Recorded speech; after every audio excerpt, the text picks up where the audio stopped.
Hello everyone. आज जो हम स्टार्ट करने वाले हैं BPCS 186 मैनेजिंग स्ट्रेस ब्लॉक 2। आज हम इस बुक का ब्लॉक 2 स्टार्ट करने वाले हैं, यूनिट 5 कॉपिंग विद स्ट्रेस। इसमें हमारे दो टॉपिक है जो हमें कवर करने हैं। पहला डेफिनेशन और nature of कॉपिंग and last कॉपिंग style. तो सबसे पहले जो इसमें वर्ड यूज़ किया गया है कोपिंग। कोपिंग का मतलब क्या होता है? कोपिंग का मतलब कि आप किसी भी चीज़ को आप किस तरीके से डील करते हो, उसको डील करने की आपकी स्ट्रेटजी क्या है, आप क्या प्लान करते हो, कैसे आप उसको मतलब उसको आप डील कर सकते हो। जैसे हम इसमें अगर हम ये जो हमारी बुक है ये स्ट्रेस से है, जो हमारा पहला ब्लॉग था उसमें हमें स्ट्रेस के बारे में समझाया गया कि स्ट्रेस की वजह से हमारी लाइफ में हमारी हेल्थ पे क्या असर पड़ता है।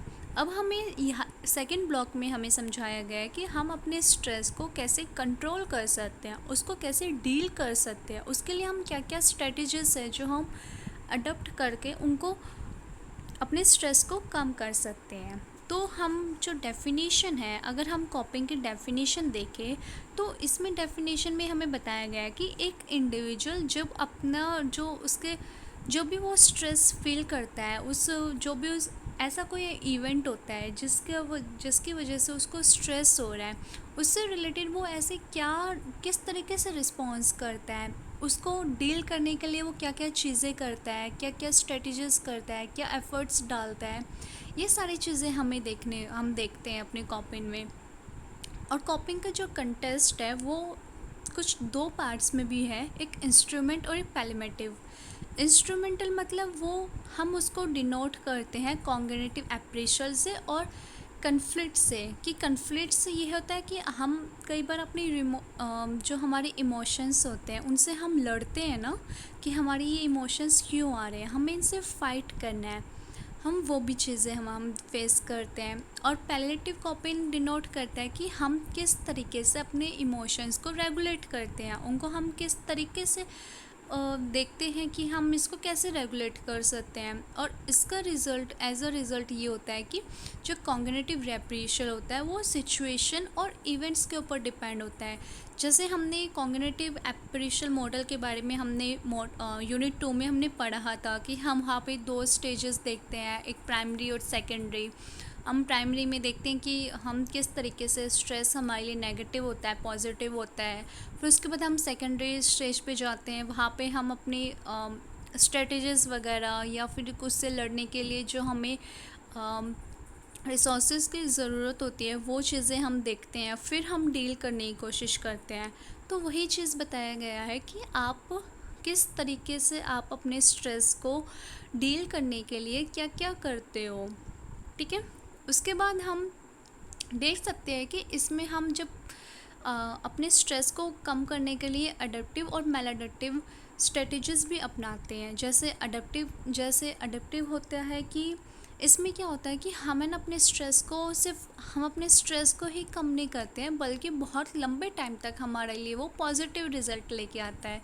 जैसे आप अपना स्ट्रेस जो है वो किसी दोस्त के साथ जो मतलब होता है ना कि कई बार हम कुछ प्रॉब्लम में होते हैं, कुछ बात ऐसी होती है हमें समझ नहीं आ रहा था कि हम क्या करें, तो हम अपने किसी दोस्त से या फिर किसी फैमिली रिलेटिव से या किसी ऐसे बंदे से हम बात करते हैं और फिर हमें वो कोई सोल्यूशन दे देता है। तो हम वो करने के बाद वो हमारे लिए बहुत अच्छा होता है, वो हमारे लिए सिर्फ हमारा स्ट्रेस कम नहीं कर रहा बल्कि उसकी वजह से हमारी जो प्रॉब्लम थी वो सॉल्व हो गई और वो हमारे लिए बहुत लंबे टाइम तक चल रही है, वो हमें पॉजिटिव रिजल्ट दे के आता है। तो ये हमारी अडेप्टिव कॉपिंग स्ट्रेटेजी हो गई।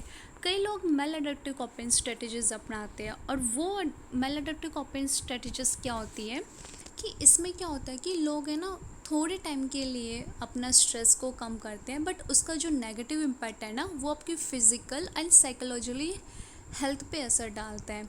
अब वो क्यों डालता है? क्योंकि जो मेल अडेप्टिव कॉपिंग स्ट्रेटजी होती है उसमें लोग ज़्यादातर कंजप्शन करते हैं अल्कोहल, ड्रग्स या फिर स्मोकिंग। इन चीज़ों से वो जब कंजप्शन कर लेंगे थोड़े टाइम तक, जैसे उन्होंने रात को ड्रिंक कर लिया तो उनको रात तक उनको वो चीज़ याद नहीं रहेगी, लेकिन सुबह तो फिर से याद आ गई वो चीज़, उनको फिर से स्ट्रेस हो जाएगा।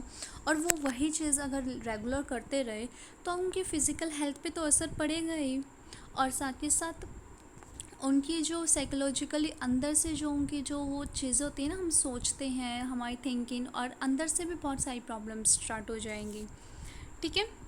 उसके बाद आता है कि आपकी पर्सनैलिटी भी डिपेंड होती है कि आप, हम बोल मतलब हम देखते हैं ना कि सबकी पर्सनैलिटी अलग अलग होती है।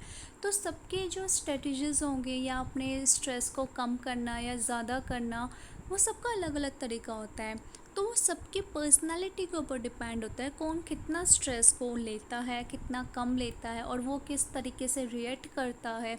कोई गुस्सा करता है तो कोई चुप हो जाता है, कोई रोता है तो कोई चिल्लाता है। तो ऐसे सब चीज़ें चलती है, वो सब आपकी पर्सनालिटी के ऊपर डिपेंड होता है कि कौन किस तरीके से स्ट्रेस को लेता है और अपने स्ट्रेस को लड़ने के लिए कैसे कॉप करता है। ठीक है। उसके बाद आता है हार्डीनेस।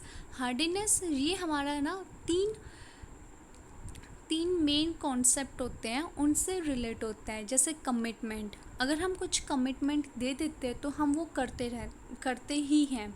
कंट्रोल, आप किस तरीके से अपने स्ट्रेस को या कैसे जो आप कर रहे हो उसको लेके आप कितना कंट्रोल कर सकते हो। और चैलेंज, हार्डिन इनका इस पर्सनालिटी लोग मतलब बहुत ज़्यादा हार्डीनेस होते हैं, मतलब जो उन्होंने कमिटमेंट कर दिया, मतलब कमिटमेंट कर दिया, कंट्रोल करना उनको बहुत अच्छे से आता है। और चैलेंजेस वो बहुत एक्सेप्ट करते हैं, उनको पसंद होते हैं चैलेंजेस।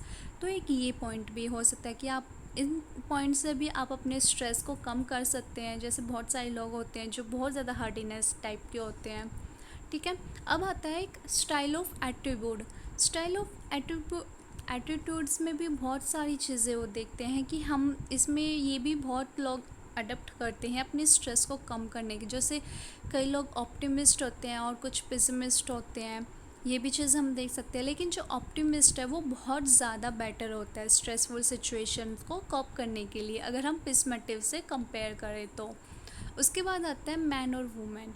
अब मैन और वुमेन का डिफरेंस को आप अच्छे से जानते हो, दोनों अलग अलग, दोनों के बीच में बहुत डिफरेंस होता है। मैन एंड वुमेन के बीच में वो दोनों ही बहुत अलग तरीके से अपने स्ट्रेस को कम करती है। अब जैसे वुमेन है, वुमेन बहुत सारी कॉपिंग स्ट्रेटजीज अब यूज़ करती है। जैसे उनका पॉजिटिव, वो लोगों से बातें करती है आराम से और अपने स्ट्रेस को कम करती है। और वो दूसरों को या फिर वो दूसरों से सपोर्ट लेती है, या जैसे होता है ना कि वो अपनी पार्टनर के साथ है तो वो पार्टनर से अपनी बातें शेयर करती है या उनसे हेल्प लेती है तो वो अपना स्ट्रेस कम कर लेती है। अब मैंने वो क्या करते हैं कि वो ज़्यादातर मेल अडेप्टिव कॉपिंग स्ट्रेटजी अपनाते हैं। अब मेल अडेप्टिव कॉपिंग स्ट्रेटजीज़ के बारे में तो मैंने आपको बताया है कि उसमें ज़्यादातर लोग एंकर या ड्रग्स या स्मोकिंग, इन सब चीज़ों को लेने के लिए ज़्यादा वो चीज़ें करते हैं। तो ये चीज़ होता है। तो यहाँ पे ये है। उसके बाद इसमें जितना हमने पढ़ा अभी, जो डेफिनेशन है और उसका मतलब हुआ, उसका नेचर क्या हुआ, यहाँ पे सिर्फ हमें इतना बताया गया कि आप किस तरीके से अपने स्ट्रेस को कम करते हो, वो सारी चीज़ें हमने पढ़ी थी। अब हमें देखना कि कॉपिंग के गोल क्या होते हैं। अब जैसे हम समझ सकते हैं कि कॉपिंग की जो स्ट्रेटजीज होती है बहुत सारी होती हैं, बहुत अलग अलग होती है, वो हर सिचुएशन के लिए अलग अलग होती है। अब कोई ऐसे सिचुएशन हो जिसमें आपको आराम से बात करके सामने वाले को समझा सकते हो तो वो उसके लिए ठीक है। और कई बार हम गुस्सा करके सामने वाले को समझा सकते हैं तो हम वो करते हैं। कई बार हम कुछ और करते हैं, कभी कुछ और करते हैं, वो ये उसके ऊपर डिपेंड होता है कि वो सिचुएशन कैसी है। हम सिचुएशन देखते हैं और उसके बाद हम कोई एक्शन लेते हैं। वैसे ही हमारी स्ट्रेटजीज में होता है, हम पहले सिचुएशन को देखते हैं कि सिचुएशन कैसी है, उसके बाद हम स्ट्रेटजीज अपनाते हैं कि हमें कैसे स्ट्रेस को कम करना है या हमें किसी और का स्ट्रेस कम करना है। ठीक है। जैसे कि हम देख सकते हैं कि जो पॉसिबिलिटी है कि हम ज़्यादातर इसका जो हम कॉपिंग स्ट्रेटजी अपनाते हैं तो इसमें क्या होता है कि इसमें हमारी बहुत ज़्यादा पॉसिबिलिटी बढ़ जाती है कि हमारा जो स्ट्रेस है वो रिकवर हम कर सकते हैं। और ज़्यादातर हम क्या करते हैं कि जो नेगेटिव एनवायरनमेंट है उसको हम कम करने की कोशिश करते हैं ताकि वो स्ट्रेस ना लें। इस चीज़ को हम ज़्यादा एनहेंस करते हैं। और इसमें क्या होता है कि हम ज़्यादातर है ना नेगेटिव सिचुएशन को एडजस्ट करने को हम बताते हैं कि हम लोगों को बताते हैं कि इस सिचुएशन में उनको ऐसे एडजस्ट करना चाहिए। इनका ये गोल होता है। और इनका ये होता है कि इनको ना हमेशा सेल्फ इमेज बना के रखनी होती है ताकि ये पॉजिटिव रहे और अपने जो इमोशंस हैं उनको बैलेंस कर सके, उनको मेंटेन करके रखे। सेल्फ इमेज मतलब कि आपको ना एक ऐसी इमेज बनानी है ताकि आप उसको अपनी इमेज को ना मेंटेन करके रखे और हमेशा पॉजिटिव रहे और अपने इमोशंस को बैलेंस करके रखे। ये इनका रूटीन होता है, ठीक है। ये चीज़ एक कॉपिंग के लिए सबसे इम्पॉर्टेंट गोल होता है। उसके बाद इंटरपर्सनल रिलेशनशिप की वो लोगों के साथ जो उनका रिलेशनशिप होता है उसके साथ वो पॉजिटिव रहे। वो इस चीज़ का हमें ध्यान रखना होता है कि जो हम भी किसी से बात करें तो हमारा वो हमेशा पॉजिटिव रहना चाहिए, हमारा पॉजिटिव तरीके से हमें सबके बात करनी चाहिए। तो ये हमारे कुछ 4 पॉइंट्स थे जो हमारे कॉपिंग के गोल्स होते हैं। तो ये था हमारा पहला टॉपिक जिसमें हमने नेचर और गोल समझा कॉपिंग का। अब नेचर तो नाम समझ में आ गया और गोल भी समझ में आ गया। अब हमारा जो सेकंड टॉपिक आता है कॉपिंग स्टाइल। कॉपिंग स्टाइल में क्या है कि कॉपिंग स्टाइल में ना हमारे 4 स्टाइल्स आते हैं। पहला proactive कॉपिंग, avoidant कॉपिंग, emotion focus कॉपिंग and last problem focus कॉपिंग। Proactive कॉपिंग means कि आप किस तरीके से आप अपनी स्ट्रेसफुल सिचुएशन को डायरेक्टली उसको सॉल्व करने की कोशिश करते हो, आप क्या क्या चीज़ें देखते हो। तो इसके कुछ स्टेजेस है जो हमें पढ़ने हैं। पहला स्टेज आता है एक्यूमुलेशन ऑफ रिसोर्सेज। इसमें क्या करते हैं कि जो व्यक्ति है ना वो पहले रिसोर्सेज इकट्ठे करने की कोशिश करता है कि उसको वो स्ट्रेस कहाँ से मिला है, क्या है, मतलब उस बंदे के बारे में पहले जानकारी निकालने की कोशिश करता है। एंड फिर सेकेंड स्टेज आती है आइडेंटिफाई और एंटिसिपेटिंग द पोटेंशियल स्ट्रेसर। अब वो आइडेंटिफाई करने की कोशिश करता है कि वो जो स्ट्रेसर है वो है कहाँ से, वो आया कहाँ से है। एंड फिर उस पर initial appraisal the stress creating situation is carried out. अब वो सिचुएशन किस तरीके से कैर्ड आउट होती है, अब वो उस चीज़ को देखने की कोशिश करता है कैसे वो स्ट्रेस कैसे वो क्रिएट हुआ, उस कैसे सिचुएशन से आया, वो सब चीज़ें समझने की कोशिश करते हैं। फिर उसके बाद जो हमारी फोर्थ स्टेज आती है primary efforts to cope with stressful situation. अब इसमें क्या कि वो सिर्फ ये शो नहीं करता है कि उसका एक पॉजिटिव रिजल्ट निकल के आता है, बट ये कि कुछ एक्शंस हम ऐसे लेते हैं ताकि वो सिचुएशन को डील कर सके। मतलब हम एफ़र्ट्स डालते हैं, ठीक है, कि हम पहले आइडेंटिफाई करते हैं, फिर हम पहले उस इंसान के बारे में जानने की कोशिश करते हैं, फिर उसका स्ट्रेस कहाँ से आया, फिर कौन सी कैसी सिचुएशन थी जिस सिचुएशन से उसको स्ट्रेस फील हुआ।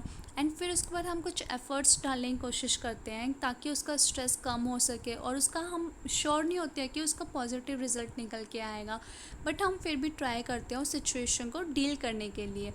एंड उसके बाद seeking feedback and using the same. फिर उसके बाद ये जो फिफ्थ स्टेज होता है ये बेस्ड होता है हमारी थर्ड एंड फोर्थ स्टेज पे, जो कि हम इसमें ना फीडबैक लेने की कोशिश करते हैं। और वो फिर अगर हमारा क्या होता है कि कई बार हम जब कोई भी हम काम करते हैं तो उसमें जब हम फेल हो जाते हैं तो उसके बाद हम मॉडिफाई करने की कोशिश करते हैं कि हमारी कहाँ पे गलती हुई है। अगर हमने ये चीज़ की है तो आई थिंक इसका रिज़ल्ट नहीं आया, तो हमें दूसरी तरीके से इसको समझाना चाहिए ताकि इसका रिज़ल्ट अच्छा पॉजिटिव आए। तो ये सारी चीज़ें हम एक दोबारा से करने की कोशिश करते हैं। तो हम फीडबैक लेते हैं और अगर वो चीज़ हो जाता है तो ठीक है, अगर नहीं होता है तो हम दोबारा से मॉडिफाई करके उसको आगे करने की कोशिश करते हैं। उसके बाद जो हमारा सेकंड स्टाइल आता है वो अवॉइडेंट कॉपिंग। अब इसमें क्या समझाया गया हमें कि कोई भी सिचुएशन हो आप उसको अवॉइड करो, उसको या फिर उसको गिव अप, मतलब या तो उसको छोड़ दो, ठीक है, या फिर उसको अवॉइड करो। होता है ना कि हम जब भी कोई ऐसी सिचुएशन आती है जो हमारे लिए जो भी सिचुएशन हुई है वो हमारे लिए इतनी इम्पॉर्टेंट नहीं है, हमारी हेल्थ से या फिर हमारी रिलेशनशिप से तो ज़्यादा बढ़ के नहीं होती ना सिचुएशन, तो हमें उनको छोड़ देना चाहिए, अवॉइड करना चाहिए। क्योंकि जब हम अवॉइडेंस कॉपिंग को अडॉप्ट करते हैं तो उससे क्या होता है कि हमारा स्ट्रेस भी कम होता है, हमें एंग्जाइटी भी नहीं होती है। ये बहुत सारी प्रॉब्लम होती है जो हम फेस नहीं करते हैं। तो इसलिए हमें ना जो भी सिचुएशन होती है उसको, जो भी आपके सामने सिचुएशन है उसको इतना इम्पोर्टेंस मत दो, उसको इग्नोर करो। ये स्ट्रेटजी हमें बताती है कि आप जो भी आपके सामने सिचुएशन या इवेंट जो भी आए उसको आप है ना अवॉइड करने की कोशिश करो। उसको इतनी इम्पोर्टेंस मत दो कि वो आपके ऊपर हैवी हो जाए। ठीक है। तो ये था हमारा सेकंड कॉपिंग स्टाइल। अब थर्ड आता है इमोशन फोकस कॉपिंग। अब इमोशन फोकस कॉपिंग स्ट्रेटजी का जो सबसे मेन एम होता है वो होता है कि वो रिड्यूस करे और मैनेज करे अपनी जो उनके जो नेगेटिव जो इमोशंस उनके आते हैं कोई भी स्ट्रेसफुल सिचुएशन हो गए उससे, ना कि वो प्रॉब्लम को सॉल्व करने की कोशिश करे। बल्कि क्या होता है कि इसमें हमें समझाया गया है कि आप प्रॉब्लम पे ध्यान मत दो कि आपको प्रॉब्लम कैसे सॉल्व करनी है, बल्कि आप अपने इमोशंस पे ध्यान दो। आप अपने इमोशंस को कंट्रोल करो, उसको कम करने की कोशिश करो, उसको मैनेज करने की कोशिश करो, ना कि प्रॉब्लम पे ध्यान दो। इस कॉपिंग स्टाइल में हमें ये चीज़ समझाई गई है। उसके बाद आता है हमारा प्रॉब्लम फोकस कॉपिंग। प्रॉब्लम फोकस कॉपिंग में क्या बताया गया है कि इसमें हमें बताया गया है कि आप जो भी सिचुएशन आई है उसको कंट्रोल करने की कोशिश करो, उसकी इंफॉर्मेशन निकालो कि वो कहाँ से आई है, कैसे एवलेट हुई है, उसका पॉजिटिव नेगेटिव क्या है रिज़ल्ट। और फिर इसमें सबसे ज़्यादा इम्पोर्टेंट ये होता है कि आप इसमें क्लैरिटी ढूंढते हो कि ये प्रॉब्लम हमें, ये इस प्रॉब्लम का सॉल्यूशन हमें ऐसे मिलेगा। इसमें क्या होता है ना कि हमें ना, मतलब अगर मैं सिंपल बताऊँ तो इस कॉपिंग स्टाइल में हमें सिर्फ ये चीज़ समझाई गई है कि जो भी प्रॉब्लम आती है पहले उस प्रॉब्लम के बारे में इंफॉर्मेशन इकट्ठी करो कि ये प्रॉब्लम कैसे आई है, एंड फिर उसको एवलेट करने की कोशिश करो कि ये कहाँ से आई है, क्या हुई है, क्या नहीं। फिर उसके एक्सेप्ट्स देखो कि इसके पॉजिटिव और नेगेटिव एक्सेप्ट क्या होते हैं, और देन आप अपनी प्रॉब्लम को सॉल्व करने की कोशिश करो।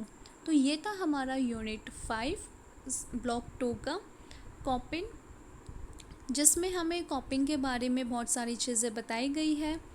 एंड अब आई थिंक आपको सबको समझ में आ गया होगा। अगर आपको कोई भी डाउट होता है तो आप हमें कमेंट करके बता सकते हैं। कोई भी टॉपिक या फिर कोई भी चैप्टर जो आपको दोबारा से समझना हो, कोई भी डाउट हो तो आप कमेंट कर सकते हैं। एंड इसका पीडीएफ आपको हमारे टेलीग्राम चैनल पे मिल जाएगा, उसका लिंक आपको डिस्क्रिप्शन बॉक्स में मिल जाएगा। आज के लिए इतना ही। Thank you and bye bye.